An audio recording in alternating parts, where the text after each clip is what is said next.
Imagine a TV viajando no tempo para mostrar o passado em todo momento. Imagine a vida, as pessoas e os sonhos de outros séculos. Antigos privilégios. 500 anos o Brasil Império na TV. Informação do passado para você aprender.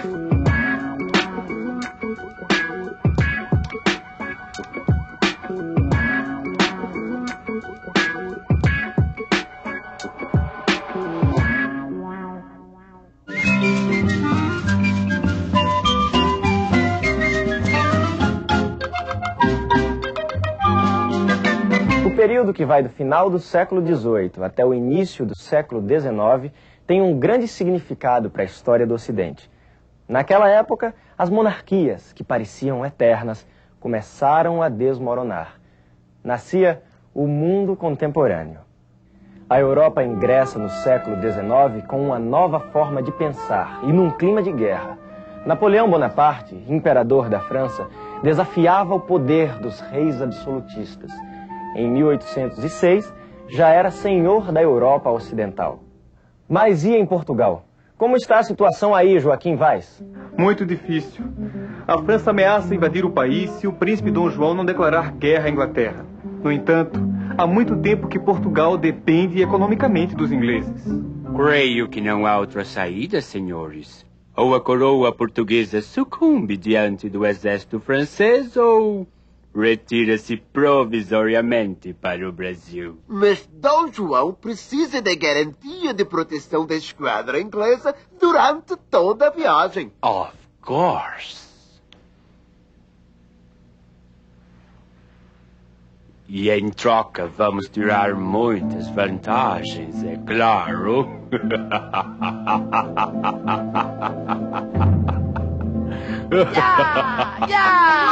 Emanuel, os franceses estão chegando! Podes vir, Napoleão! Podes vir que eu estou pronto para o combate! Deixa-te de tolices, miúdo! Por enquanto, o combate é para ver quem consegue embarcar para o Brasil. Dizem que tem mais de 10.000 pessoas no porto em busca de um lugar nos navios.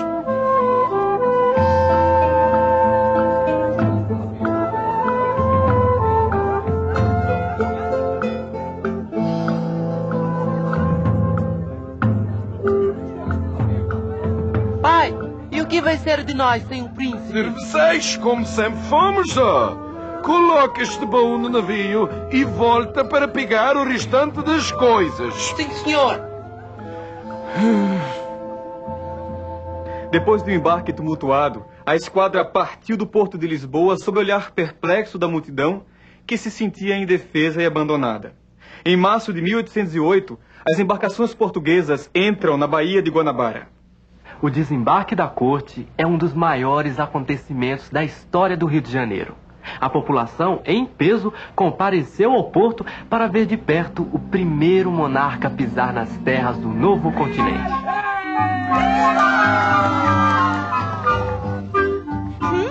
Que horror! Antes Luanda, Moçambique ou Timor, a esta pedentina que é o Rio de Janeiro. Calma, mulher.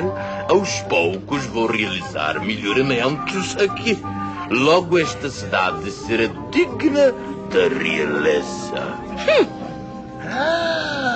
Meu Deus! Quem é aquele homem tão feio com aquela mulher horrorosa? Não digas isto do nosso príncipe! Aquele é o príncipe? É sim.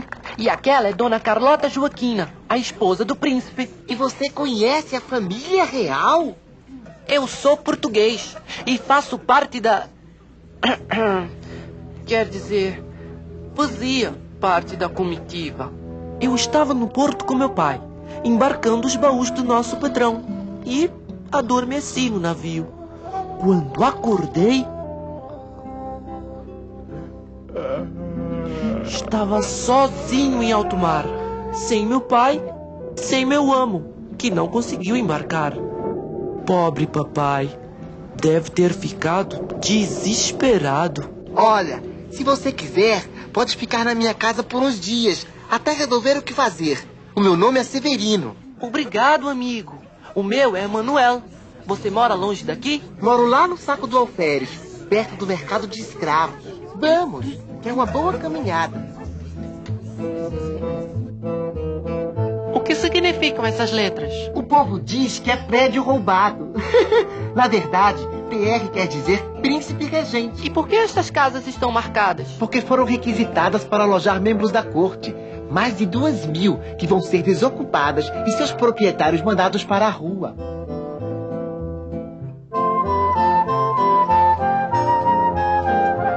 E a sua casa também foi requisitada? Ah, nem o nobre ia querer morar na minha casa. Entra! Benção, pai. Deus te abençoe, filho. Este aqui é o Emanuel. Como vai, Emanuel? Pai, ele veio de Portugal por acaso e não tem onde morar. Às vezes o acaso pode trazer grandes oportunidades, Emanuel. Se você tiver jeito e quiser ser meu aprendiz, em pouco tempo consegue o dinheiro para voltar a Portugal. É. Essa cidade agora vai começar a crescer. O Alvará de 1º de abril é uma lei que permite o desenvolvimento de qualquer atividade industrial no Brasil. Outra boa notícia é que o príncipe já deu o aval para a criação do Banco do Brasil, o que será para nós ótimo. O problema é que com a abertura dos portos fica difícil concorrer com os produtos ingleses que são mais baratos e melhor qualidade. Não se enganem, meus senhores. O interesse dos ingleses é manter uma posição cada vez mais privilegiada no Brasil. A Inglaterra foi a maior beneficiária da abertura dos portos brasileiros às nações amigas. Até mesmo porque, naquele momento, era o único país europeu em condições de enviar embarcações ao Brasil. Outras medidas adotadas por Dom João vieram beneficiar ainda mais a posição econômica dos ingleses. E por estarem justos e acordados, as coroas de Portugal e Inglaterra assinam os tratados de aliança e amizade e de comércio e navegação, através dos quais reafirmam os laços de cooperação e fraternidade que sempre existiram entre as duas nações. Fraternidade? Eles querem mesmo é tomar conta de vez do comércio no Brasil. Como se não bastasse a quebra do nosso monopólio no comércio com o Brasil, Dom João nos impõe mais um duro golpe. É um absurdo! Os portugueses pagando mais caro que os ingleses para comercializar com sua própria colônia. Essas novas taxas do Tratado de Comércio e da Navegação praticamente acabam com a nossa margem de lucro. Portugal fica cada vez mais em situação inferior. Se Portugal sofre um crescente abatimento econômico e moral, no Brasil acontece exatamente o contrário. Além do crescimento do comércio, a presença da corte alterou o estilo de vida do país.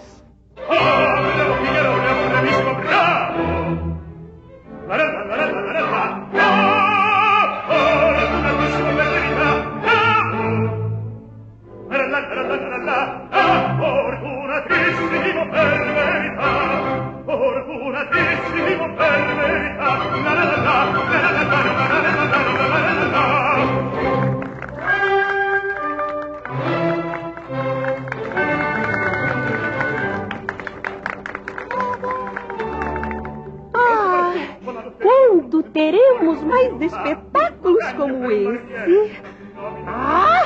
Nesta cidade não tem nada para se fazer. Calma, mulher. Amanhã mesmo vamos à recepção oferecida pelo Visconde de Vila Nova à princesa Carlota Joaquina e suas filhas. Maravilhoso! Adoro festas, sarau e espetáculos. Já sei. Mais dinheiro para modistas e cabeleireiros franceses. Você não vai querer que eu apareça na corte feito uma mendiga. Vai! Rio de Janeiro, março de 1814. Senhor meu pai, vossa bênção. Por aqui as coisas vão muito bem. Continuo trabalhando com o Sr. Januário e os negócios caminham bem. Após 7 anos da minha chegada, fico abismado com as mudanças ocorridas na cidade. As ruas foram ampliadas e calçadas e o comércio está repleto de lojas.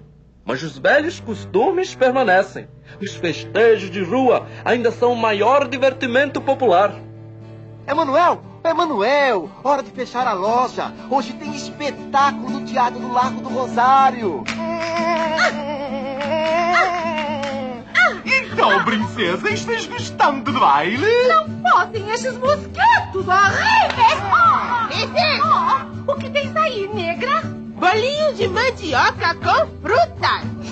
Eu nunca vou me acostumar com o cardápio pobre deste povo.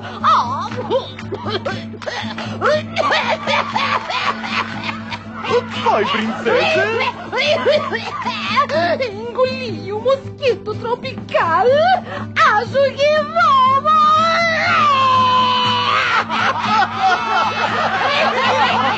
Falar da princesa em praça pública!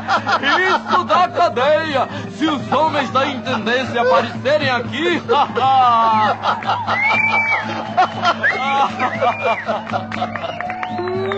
Que estás a levar? Livros que comprei no porto. Deixe-me ver.